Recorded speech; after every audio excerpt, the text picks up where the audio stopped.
The most profound experience that I had in my career in healthcare, and one that I consider my most important accomplishment, was in my previous venture to get more than 25,000 notes from people saying thank you for saving my life.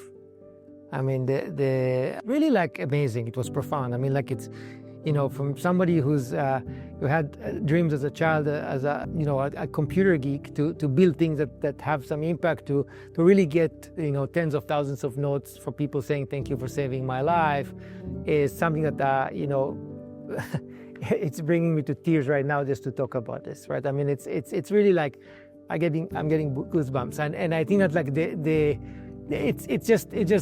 it really is special. Always do what you love. Always do what you love, right? Like start by doing what you love. I mean, a lot of people choose to do things because they're cool, because they're gonna make a lot of money, because it's fashionable, because somebody told them to do that, because other people are doing that, right? Like a lot of reasons. Just don't, right? Go into where your heart is, right? Like do things that you love. Why? Because when you do things that you love, it doesn't feel like work, and you're going to become a lot more successful and happier. Most importantly, it's not just about success. You want to be happy in your life. So follow your real passion, and then everything else will follow. Like the money, the fame, whatever you want to do, when you do things you love, they will come.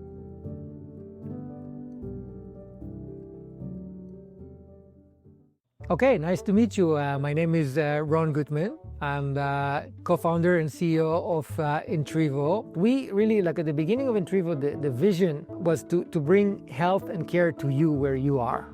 Now, when the pandemic started, we tried to see where we can apply this to actually help resolve the pandemic. And then we started solving the challenge of how do we bring efficient testing to you. So initially, testing, if you remember, was a terrible user experience. We created this technology platform that enabled us to manage the entire supply chain.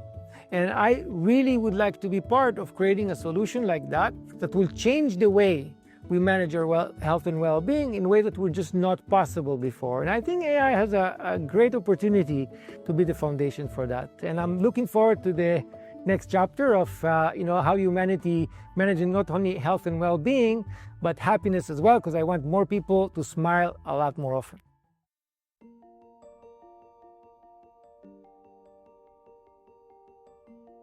The whole idea of helping other people came from home. My mom raised me with the notion of tikkun olam, which is an ancient part of Jewish philosophy. And tikkun olam means in English, very simply, fixing the world.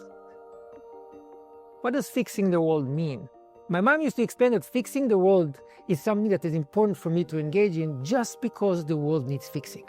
It doesn't need to give me anything, it doesn't need to have a reason for it, but because things are not the way they should be, and I have the ability to make a positive influence on them, I should do it. And think about it, if everybody thought this way and paid forward without even needing to get anything, our world will look such a better place. Every single day, I do things that help other people improve their lives, improve their health and well-being. Some of these really important lessons that I've learned, first and foremost, was traveling around the world. So I love travel. I love meeting people all over the world.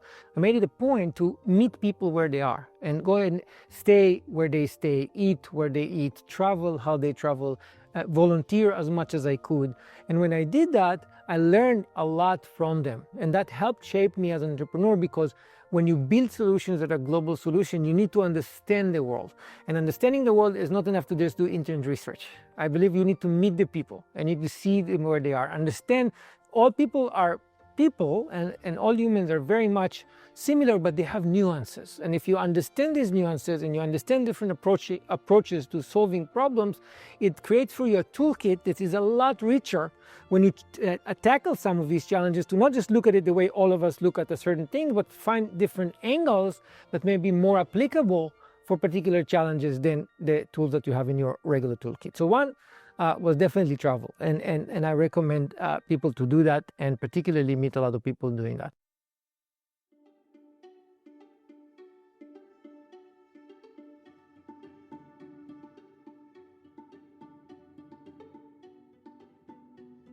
being in the Valley in a time that was, post the dot-com crash, actually, when most people left here and just a handful of people remained that were very, very passionate about building businesses. And some of these people that were very, very early in their career back then are some of the most successful entrepreneurs of our time today.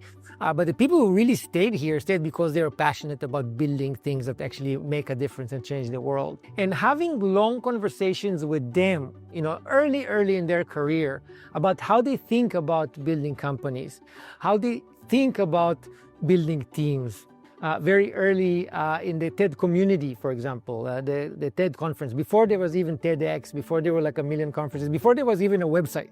I used to go to Monterey. It was like, we used to go a bunch of people from Silicon Valley to Monterey every year. And it was a small handful of people that got together. It was all the people that started the most successful companies that you know in the world right now. It was back then. And we would go and hear some talks. And then at night, we'd spend until 2, 3, or 4 o'clock in the morning just hanging out, chatting, talking about our challenges, figuring out what to do. And I think that was amazingly, amazingly important in shaping how all of us thought about doing certain things, just interacting with one another, working with some of them that were more accomplished and already had, some success. Some of them, it was their first time of doing this, but it doesn't matter. The sharing was very important. So we did that at TED. We did it in the early days of South by Southwest, which was mostly a music festival that was a tiny little interactive section to it, but there's a couple hundred people or whatever the number was back then. And the same thing, we used to go there every year and just hang out with each other and chat about it.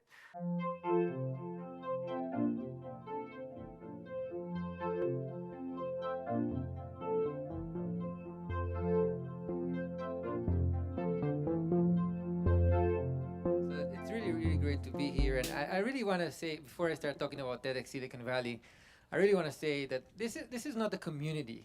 This is a movement. I mean, seriously, I want to give a huge hand to Lara and Salumi, like from everyone. It's just it's unbelievable. It's so powerful. We're talking about collaboration. We're talking about how can we leverage the learning that everyone here has achieved by putting together these amazing events in universities, in cities and everything, and exchange this information, share it together. And talking with Lara about trying to create a platform that will make it very easy to disseminate this information on an ongoing basis. You all put together programs, you all put together some software or something that helps you make a better event. And I felt putting together TEDx Silicon Valley that if we could tap into some of that, or if you can share what we've created with everyone else, it will be amazingly powerful. So this is something that I'm very excited to help doing going forward. And it's really, really important to get together in these gatherings, right, that are smaller gatherings with people who are experiencing the same thing that you're experiencing, and share authentically what you're going through in these long midnight, conversations, but also absorb a lot of how they're solving things and get inspired by that. So that was really awesome.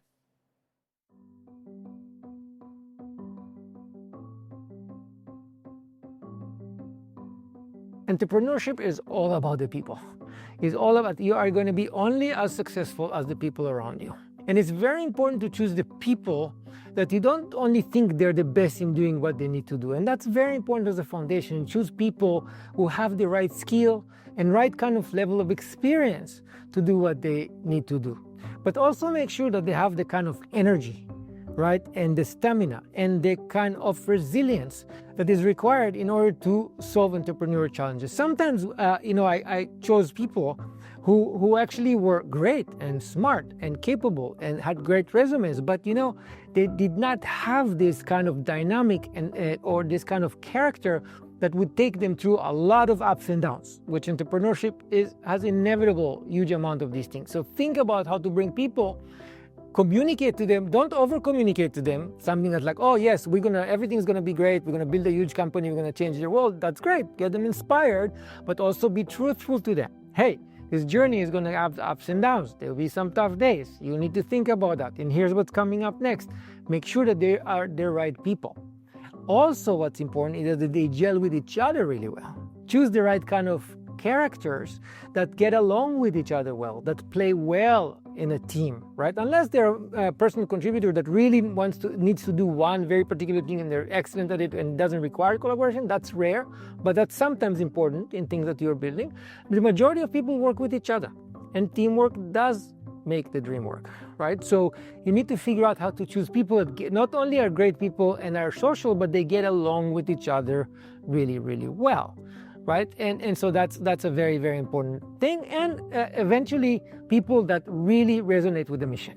I learned in my life that it's important to have missionaries and not mercenaries, right? There are some people who are really good in what they're doing, but they're just there for the paycheck, and they'll do what they need to do and they're done, right?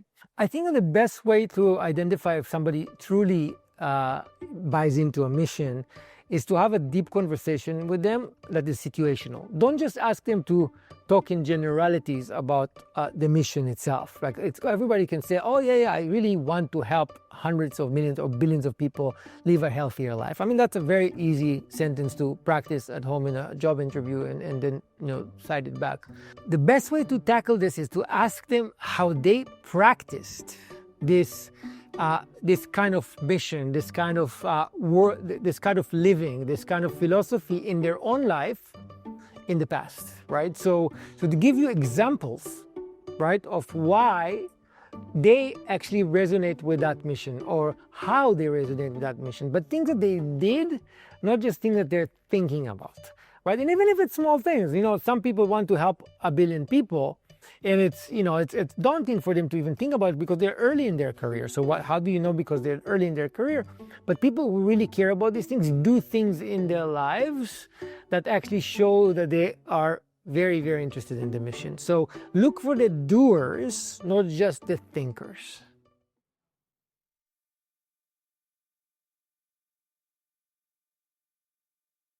So everything that's worth doing is challenging in my mind, right? I think that there is a point in life in which you just embrace challenge, right? And one thing that I learned over the years and I practice right now is, I don't get too worked up when things are challenging, and I don't get too excited when things are great, right? I try to just accept the fact that there's beauty in what we define as good and pleasurable and nice and fulfilling, but there's also beauty in things that are challenging. Actually, sometimes make people sad. I know that sounds a little bit controversial, but when you understand that the life is the circular approach and the whole approach of everything that's happening to us, good and bad, and when you stop judging them, and you stop trying to just go to only figure out how to make things good and try to avoid the bad, because the bad, what we consider as bad or less favorable, will happen. Not strive to make it happen, but accept it. Just say, it's going to be there. It's fine. And it's something that is part of life, and we celebrate it. We celebrate the good, we celebrate the not so good. It makes us stronger. And I think that the advice that I give everybody is to try to get to that place at least once a day. And then once you figure out where it is, to start applying it here and there so you can go back to this clean slate, because you're going to make better decisions, you're going to feel better with yourself, and you're going to have a better, happier life.